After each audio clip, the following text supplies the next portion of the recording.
कोल्हापुरातील शास्त्रीनगर मैदानावर विद्युत प्रकाश झोतात 9 ते 11 फेब्रुवारी या कालावधीत स्मॅक प्रीमियर लीग क्रिकेट स्पर्धा रंगणार आहे।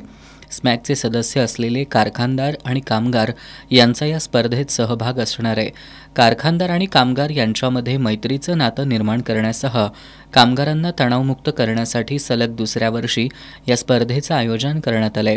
स्मॅकचे अध्यक्ष सुरेंद्र जैन यांनी या स्पर्धेची नुकतीच घोषणा केली। यावेळी त्यांनी या स्पर्धेमुळे सांघिक भावना वाढीला लागून कारखानदार आणि कामगार यांच्यामध्ये एकसंधता निर्माण व्हायला मदत होईल असा विश्वास व्यक्त केला। राज्य नियोजन मंडळाचे कार्यकारी अध्यक्ष राजेश क्षीरसागर यांच्या हस्ते आणि स्मॅकच्या पदाधिकाऱ्यांसह स्पर्धेच्या प्रायोजकांच्या उपस्थितीत स्मॅक प्रीमियर लीगचा चषक आणि खेळाडूंच्या टी-शर्टचं अनावरण करण्यात आलं। या स्पर्धेचं वैशिष्ट्य म्हणजे संघ मालकांचा संघात खेळाडू म्हणून सहभाग असणं बंधनकारक करण्यात आलंय। 9 ते 11 फेब्रुवारी या कालावधीत शास्त्रीनगर मैदानावर डे नाईट पद्धतीनं ही स्पर्धा होणार आहे।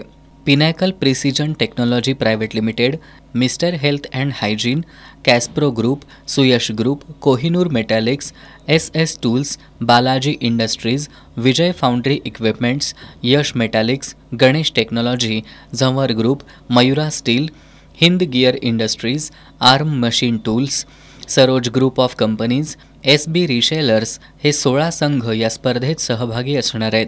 Mayura group, electronics finance, Vijay equipments, Yash metallics, VP group, Saroj group यांनी ही स्पर्धा प्रायोजित केली आहे।